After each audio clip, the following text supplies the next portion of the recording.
Hello बच्चों, चलिए प्रश्न को पढ़ते हैं और समझते हैं। सिद्ध कीजिए कि अवयव ए जो हमें दिया गया है, जो 3 बाई 3 क्रम का अवयव है बच्चों, एक सममित अवयव है। ये हमें बताना है कि ये एक सममित अवयव है।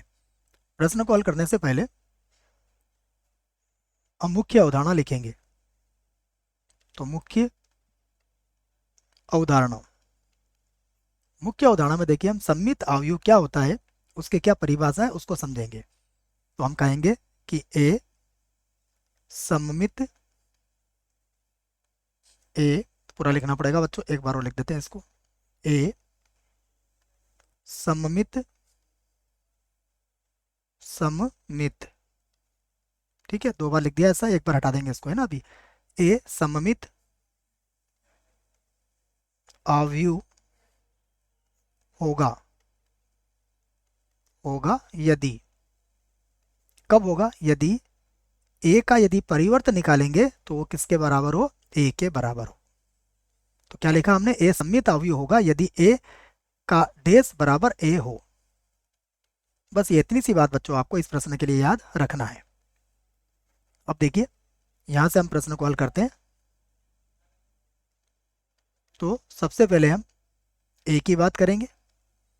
ए बराबर हमें दिया गया है 1 - 1, 5 - 1 2 1, उसके बाद 5 1 और 3।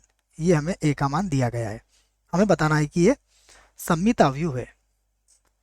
एक बार और लिख देते हैं इसको। सममित अवयव के लिए मैंने आपको बता ही दिया ऊपर कब होगा। सबसे पहले क्या करेंगे, हम इसका परिवर्त निकालेंगे। देखिए, तो ए का परिवर्त, ए के परिवर्त को हम किससे व्यक्त करते हैं, ए डैश से। अब परिवर्त कैसे निकालते हैं इसकी जानकारी होना चाहिए। पंक्ति को स्तंभ बना दिया जाता है इसमें, या फिर स्तंभ को पंक्ति बना दिया जाता है।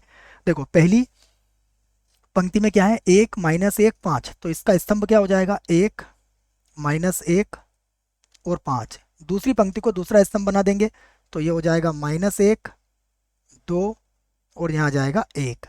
फिर देखिए, तीसरी पंक्ति को तीसरा स्तंभ लिख देंगे, तो ये हो जाएगा 5 1 और ये होगा 3।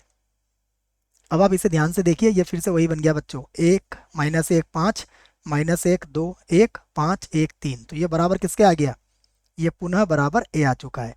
तो हमने ए का परिवर्त ज्ञात किया, तो पुनः हमें क्या मिल गया, ए मिल गया है। तो हम कह सकते हैं कि अतः अतः अवयव ए जो है वो क्या है, सममित अवयव है। अतः ए सममित, सममित अवयव, अवयव है। यही हमें क्या करना था, सिद्ध करना था। यहाँ लिख सकते हैं हम, सिद्ध हुआ। यहाँ पर लिख देंगे हम, सिद्ध, सिद्ध हुआ। हमारा उत्तर आ चुका है बच्चों। आशा करता हूँ प्रश्न का उत्तर समझ में आया होगा। धन्यवाद।